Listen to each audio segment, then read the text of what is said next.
The strangest part of this chase was not the speed. It was not the stolen Jaguar flying down the freeway at more than 100 miles per hour. It was not even the moment police lost sight of the driver. The strangest part came at the end, when the car kept going with nobody inside. On June 22, 2023, a black Jaguar F-Type became the center of a wild pursuit across Southern California. It was the kind of car built for power, low, fast, aggressive, difficult to ignore. Authorities said this car was stolen, and the driver was also wanted for assault with a deadly weapon on an officer. The chase began far outside the center of Los Angeles, somewhere in Riverside County. The Jaguar made its way into Los Angeles.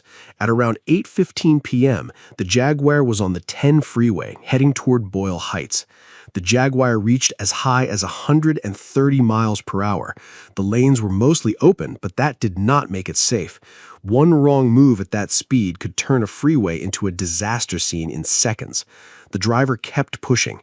The Jaguar moved through traffic. It raced along the freeway with police trying to keep up. But this was not a normal pursuit. The driving became so reckless that officers eventually backed off from active chase for public safety. That decision matters. When a suspect is driving that fast, a close pursuit sometimes makes things worse.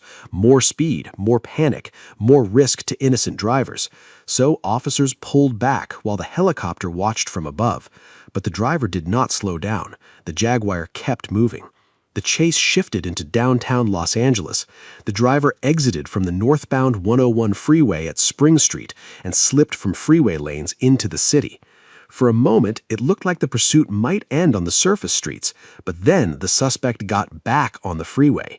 Now, the Jaguar was heading along the southbound 110 freeway into South Los Angeles. With no police car on its bumper, the driver had space, too much space, and that space became part of the escape. As the Jaguar moved through South LA, the driver seemed to be looking for the perfect moment to disappear. And then he found it. Just before 8:25 p.m., the Jaguar went beneath the 110 freeway. From the helicopter's view, the overpass blocked the camera. For a few seconds, the driver had cover. That was all he needed. He stopped the Jaguar, got out, and ran. But he did not put the car in park. He left it running. When the Jaguar came back into view, something was wrong. The car was still moving, but the driver was gone. The seat was empty. The suspect had vanished under the freeway, and now the stolen Jaguar was rolling down the street by itself. It was a bizarre scene, a high-performance sports car, still in motion, slowly traveling through South Los Angeles with no one behind the wheel. Nearby drivers had to stop. Traffic around Manchester Avenue and Main Street was forced to wait as the empty Jaguar drifted forward like a ghost car. Then it hit another vehicle, but even that did not fully stop it. The car continued rolling through the street for several more moments. Officers moved in, trying to bring it under control. One officer reached the driver's side and tried to open the door, but the Jaguar kept moving. Finally, the car hit a light pole and came to a stop. The chase was over, but the suspect was not there. He had used the overpass like a curtain. He disappeared from the helicopter's view at exactly the right moment. By the time officers reached the Jaguar, they had the car, but not the driver. And that is what made this chase so memorable. It did not end with a PIT maneuver. It did not end with a crash at 100 miles per hour. It did not end with the suspect surrounded on the freeway.